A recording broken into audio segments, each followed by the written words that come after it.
Why does a bank hand Allie $250,000 in 24 hours without asking what she does for a living? Allie doesn't have a job title that would impress anyone on a loan application. She has something better. She has $500,000 sitting in a brokerage account, stocks, index funds, a decade of careful investing. Allie needs cash, not a little, $250,000 for an opportunity that will not wait. The obvious move would be to sell. Sell $250,000 worth of shares, take the cash, move on with her life. But Allie knows something most people never learn.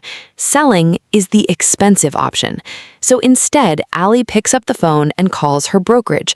She is not applying for a loan the way you're picturing. She is opening what's called a securities-backed line of credit. Here is exactly how it works.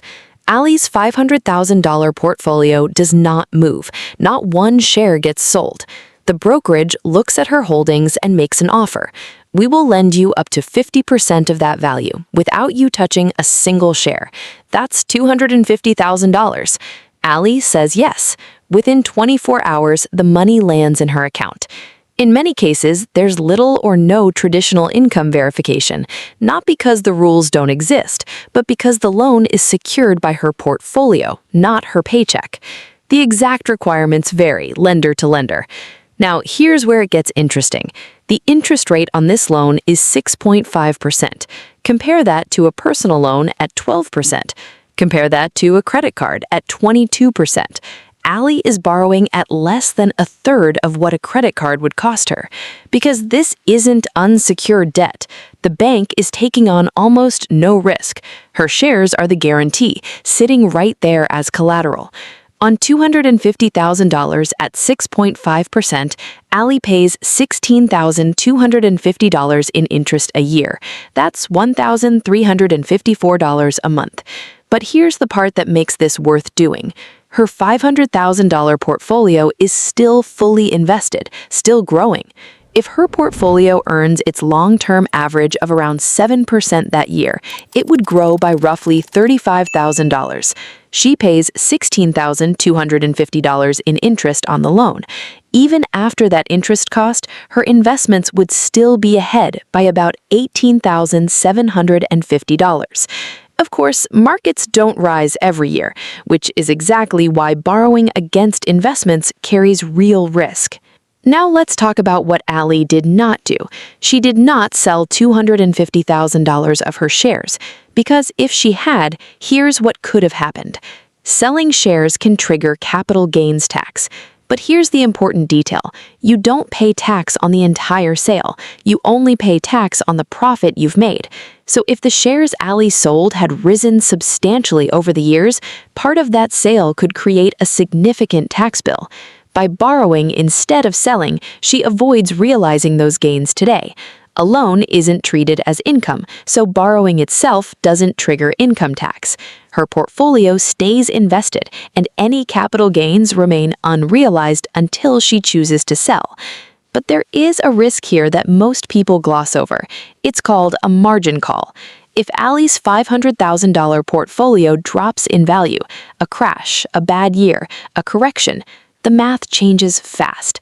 If her portfolio falls far enough relative to her loan, the brokerage will demand she add cash or sell shares immediately to cover up the gap.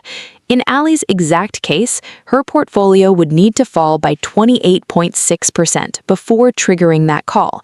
That's a drop from $500,000 down to roughly $357,000. It happens. Markets crash.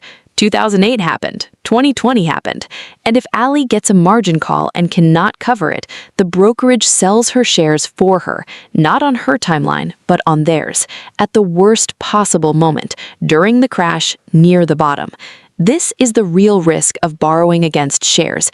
It's not the interest rate, it's the leverage. So what does someone actually use a loan like this for? Not lifestyle spending most of the time, not vacations. Allie used part of hers as a down payment on an investment property, $100,000 straight from the loan into the deposit. If she'd sold appreciated shares to raise that money, she might have triggered capital gains tax, depending on how much those investments had increased in value. By borrowing instead of selling, she deferred that tax bill and kept the investments working for her. Let's fast forward to 10 years. In one scenario, Allie sells part of her portfolio today. She may owe capital gains tax immediately, and the shares she sold no longer have the chance to compound. In the second scenario, she borrows against the portfolio instead. Her investments remain fully invested for the next decade, while she pays interest on the loan. If the portfolio earns more than the cost of borrowing over that period, borrowing can leave her significantly better off. But if investment returns are weak or the market falls sharply, the loan can end up costing more than expected. The strategy only works when the long-term growth of the portfolio outweighs the borrowing costs, and there's never a guarantee that it will. Here's the part that might surprise you. This isn't some exotic strategy invented for billionaires in private banking suites. Any investor with a taxable brokerage account and enough holdings can access this exact structure. Fidelity calls it a line of credit. Schwab calls it pledged asset lending. Interactive Brokers calls it a margin loan. Different names, same mechanism underneath. Your shares stay invested. You borrow against their value. You pay interest instead of tax. The wealthy have used this for decades to access cash without ever slowing down their own compounding. Allie didn't need a second income. She didn't need to sell off the portfolio she spent a decade building. She just needed to understand one thing. Her portfolio was never just an asset to sit and admire. It was collateral she could use whenever she needed it without ever giving it up.